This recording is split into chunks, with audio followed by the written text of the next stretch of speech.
आज की मॉडर्न उम्मा का सबसे टेरिफाइंग और हिपोक्रिटिकल ब्लाइंड स्पॉट। हम सबको लगता है कि जब इमाम मेहदी आएंगे तो हम ऑटोमेटिकली उनकी अजीम आर्मी का हिस्सा बन जाएंगे, क्योंकि हम सोशल मीडिया पर पैलेस्टीन और ग्लोबल इश्यूज के लिए रोते हैं। पर खुदा के सोर्स कोड में रियलिटी बिल्कुल उलट है। क्या आप जानते हैं इमाम मेहदी की आर्मी का एक्चुअल साइज कितना छोटा होगा? और सबसे रियलिटी शैटरिंग बात, जो मुसलमान दुनिया के लिए रो रहा है पर अपने घर वालों और पड़ोसी की परवाह नहीं करता, खुदा उसे इमाम मेहदी की आर्मी से परमानेंटली बैन कर देगा और वो दज्जाल के मैट्रिक्स में जा गिरेगा। आइए इस फेक पायटी और महदीज वैनगार्ड के अजीम एल्गोरिदम को हमेशा के लिए डीकोड करते हैं। सबसे पहले अपनी इस गलतफहमी को डिलीट करें कि इमाम मेहदी की आर्मी मिलियंस में होगी। शाम और दूसरे इलाकों से प्योर बिलीवर्स ज्वाइन करेंगे तो आर्मी कुछ हजारों यानी कुछ रिवायतों के मुताबिक 12,000 से 70,000 तक जाएगी।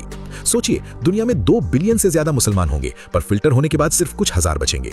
बाकी मेजॉरिटी कहां जाएगी? बाकी मेजॉरिटी अपने इंटरनल ग्लिचेस, निफाक और दुनिया की मोहब्बत की वजह से इस सिस्टम से रिजेक्ट कर दी जाएगी। अब उस पैराडॉक्स को समझें जो मेजॉरिटी को रिजेक्ट करवाएगा। आप पैलेस्टीन के लिए रोते हैं, ये बहुत अजीम बात है, पर आपका फिजिकल स्पिरिचुअल टेस्ट पैलेस्टीन नहीं, आपका फिजिकल टेस्ट आपका पड़ोसी और आपका घर है। सही बुखारी का अल्टीमेट फायरवॉल, तुम में से बेहतर वो है जो अपने घर वालों के लिए बेहतर है। और नबी ने फरमाया कि वो शख्स ईमान वाला नहीं जिसका पड़ोसी उसके शर से महफूज ना हो। अगर आप सोसाइटी को दिखाने के लिए ग्लोबल कॉजेस पर बोलते हैं पर आपका सगा भाई आपसे बात नहीं करता, आपकी बीवी आपके गुस्से से डरती है और आपका पड़ोसी भूखा सो रहा है, तो खुदा के सर्वर में आपका ईमान जीरो है। आप फेक हैं और खुदा इमाम मेहदी की अजीम प्योर आर्मी में किसी फेक इंसान को एंटर होने का एक्सेस नहीं देगा। और यही वो एग्जैक्ट रीजन है जिसकी वजह से मेजॉरिटी मुसलमान दज्जाल को ज्वाइन करेंगे।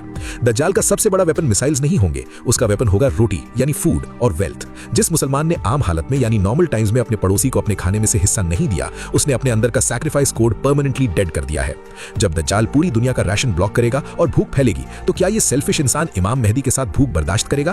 कभी नहीं। ये अपनी बीवी और बच्चों को खिलाने के लिए दज्जाल को खुदा मान लेगा। दज्जाल की आर्मी उन्हीं सेल्फिश लोगों से भरी होगी जिन्होंने ग्लोबल बातें तो बड़ी की थी पर माइक्रो लेवल पर उनका ईमान कंप्लीटली खोखला था। इमाम मेहदी को सोशल मीडिया वॉरियर्स नहीं, हकीकी ग्राउंड लेवल बिलीवर्स चाहिए। अपनी स्पिरिचुअलिटी का स्टार्ट अपने फिजिकल दरवाजे से करें, अपने पड़ोसी और फैमिली के हुकूक अदा करें, तभी आप उस अजीम आर्मी का वजन उठाने के काबिल बनेंगे।